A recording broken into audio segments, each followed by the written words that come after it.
Buen día, jóvenes, mi nombre es David Mauricio Lima Jaco y en este momento voy a hablarles acerca de lo que son las técnicas para sintetizar y estructurar la información pertinente, la cual utilizarán en lo que es el desarrollo del marco conceptual aplicable a su proyecto de investigación. Esta permite elaborar de nuevo la información que previamente se ha leído y analizado en forma estructurada y significativa, y a la vez se espera generar las competencias de aprender a esquematizar y resumir un documento. ¿Qué objetivos perseguimos con esta aplicación de herramientas? Primero, desarrollar habilidades para ordenar datos y establecer relaciones lógicas entre las diferentes ideas de un texto. Segundo, adquirir destrezas en la representación de la información a manera clara, concisa y estructurada. Y tercero, identificar lo esencial al reducir un texto. ¿Cuál va a ser la finalidad de estas? Bueno, va a ser representar un texto con correcta comprensión entre el pensamiento y la estructura de la información recapitulada en el texto evaluado. ¿Cuáles son las técnicas más utilizadas en este tipo de actividad? Bueno, en primer lugar tenemos el subrayado, los esquemas, mapas conceptuales, apuntes, los cuadros sinópticos, el resumen y en un último plano los gráficos. Ahora voy a hablarles acerca de cada uno de los diferentes elementos antes mencionados y voy a dar inicio con lo que es el subrayado, y este dice que consiste literalmente en trazar líneas u otros signos debajo de determinadas palabras o textos para resaltar su significado. ¿Qué busco de objetivo al hacer esta actividad? Bueno, hacer el estudio activo y agradable y desarrollar funciones mentales. Después, ¿qué tipo de subrayados puedo encontrar? Bueno, tenemos el primero, el grueso, que es aquel que muestra ideas generales cuando yo lo aplico. El subrayado fino, que es aquel que revela ideas secundarias. Subrayado discontinuo me indica una relación entre contenidos. Después tenemos el subrayado vertical, que es aquel que destaca párrafos completos. Y otros signos, colores, que estos buscan establecer, resaltar, organizar e incluso generar atención en textos, como por ejemplo signos de interrogación, signos de admiración, asteriscos. ¿Cuáles son aquellos consejos aplicables a la hora de que yo vaya a utilizar esta metodología? Bueno, primero, no realizarlo en la primera lectura. Aplicar sobre verbos, sustantivos y algunos adjetivos, como también en fechas, nombres propios o datos de interés. También puede aplicarse sobre diferentes tipos de subrayado y colores, o también aplicarlo a no más del 25% del texto.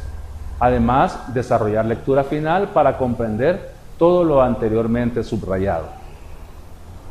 Luego ahora voy a abordar lo que es la parte que corresponde a los esquemas. Y esta dice que son expresiones gráficas del subrayado, el cual debe contener de forma sintetizada las ideas principales o secundarias y en otros aspectos relevantes del texto consultado. ¿Cuál va a ser la utilidad de estos? Bueno, crear un panorama general sobre la literatura revisada. ¿Qué tipo de esquemas yo puedo identificar? En primer lugar tenemos los numerales y las letras, que son aquellos que se elaboran incluyendo uno a la vez. Significa que cuando yo voy a aplicar esta técnica o son numerales o son letras. De ahí solamente se utilizan, ¿verdad?, o números con el eje principal y los secundarios de la misma naturaleza y de igual forma con los de letra. En segundo lugar tenemos también los esquemas de llave, que son en el cual se busca ordenar en primer plano la idea general del título, seguido de las secundarias con detalles en las últimas si éstas lo ameritan. ¿Cuáles son los consejos de aplicación? No realizarlo en una primera lectura, aplicar sobre verbos, sustantivos y algunos adjetivos, como también en fechas, nombres propios o datos de interés. 3. Aplicarlos a los diferentes tipos de textos y subrayados, aplicar no más del 25% del texto y desarrollar lectura final para comprenderlo todo.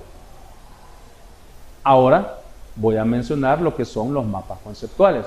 Y esto dice que son un esquema o gráfico en el que se relacionan entre sí los conceptos principales e importantes a través de nexos o palabras claves. Y en ellos se establecen con jerarquía las ideas encontradas. Los conceptos se ordenan de lo general a lo particular o de mayor a menor participación. ¿Cuándo se utilizan? Bueno, después de aplicar el subrayado o el esquema, y además se utilizan para facilitar la organización lógica y estructura de los contenidos de aprendizaje, así como también en la retención del conocimiento. Ahora les voy a mencionar lo que se refiere a otro aspecto importante dentro de estas técnicas, los apuntes. Y dice que estos representan a veces los puntos más importantes de una clase, dictada por el docente como una síntesis de lo que se dice, o son una actividad de apoyo para el proceso de estudio, enseñanza-aprendizaje. ¿Cuándo voy a utilizar esto? Bueno, cuando requiera de seleccionar contenidos, sintetizar, memorizar e incluso retomar explicaciones. ¿Cómo se debe elaborar? Bueno, se deben elaborar a partir de la prelectura de contenidos, intentando comprender y captar ideas principales, escribiendo con tus propias palabras y letra legible, y después visualizar un texto a través de anotaciones, subrayado, así como la reducción en resúmenes y la estructuración por medio de palabras claves. Ahora, otro de los elementos que se están incluyendo en estas técnicas son las notas al margen, y estas dicen que expresan en un par de palabras la idea fundamental, el resumen de un contenido en un texto. Estas complementan la lectura y el subrayado. ¿Cuál es la función de estas? Bueno, facilitar la búsqueda de información y la recuperación de temas a repasar, destacar la información a través de síntesis, subrayado, esquemas, mapas conceptuales, etc. ¿Cómo se deben elaborar? Se deben elaborar a partir de la primera lectura de contenidos, párrafo a párrafo. Después dar una segunda lectura de comprensión, anotando lo que se sugiere el tema. Y tercero, utilizando palabras claves como características, definiciones, resumen, entre otros. ¿Cuáles van a ser los usos de esta?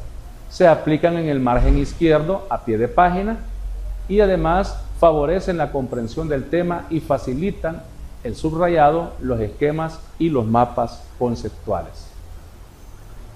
¿Qué es un cuadro sinóptico? Bueno, ahora abordaremos el otro aspecto, que es un cuadro sinóptico, y este dice que es una técnica que proporciona la visión en conjunto de un tema o lección mediante un cuadro comparativo y relacional de doble entrada, en el que se relaciona, ordena simultáneamente los conceptos fundamentales del tema y lo más significativo que interese resaltar.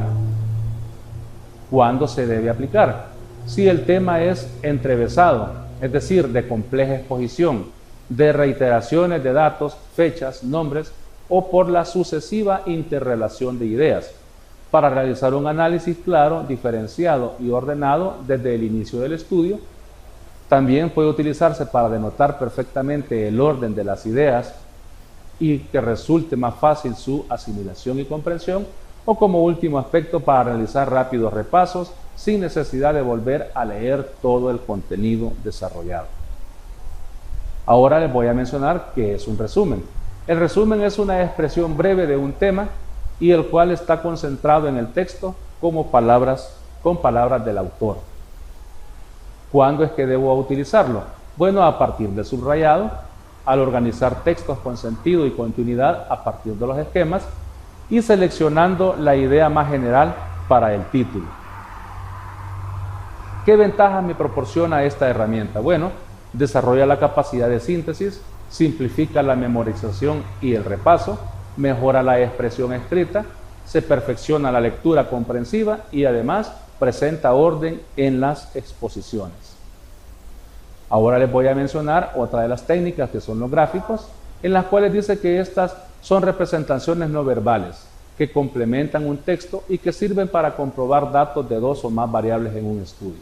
¿Cuándo lo voy a utilizar? Bueno, generalmente después de la recolección de información estadística, cuando se pretende generar análisis a partir de valores numéricos o cuando se procura comprobar un resultado a partir de cálculos matemáticos. Bueno, jóvenes, hasta aquí llega mi participación, esperando haber aportado, ¿verdad?, un poco para su formación académica en lo que va a ser la elaboración y diseño de su trabajo de graduación. Muchas gracias.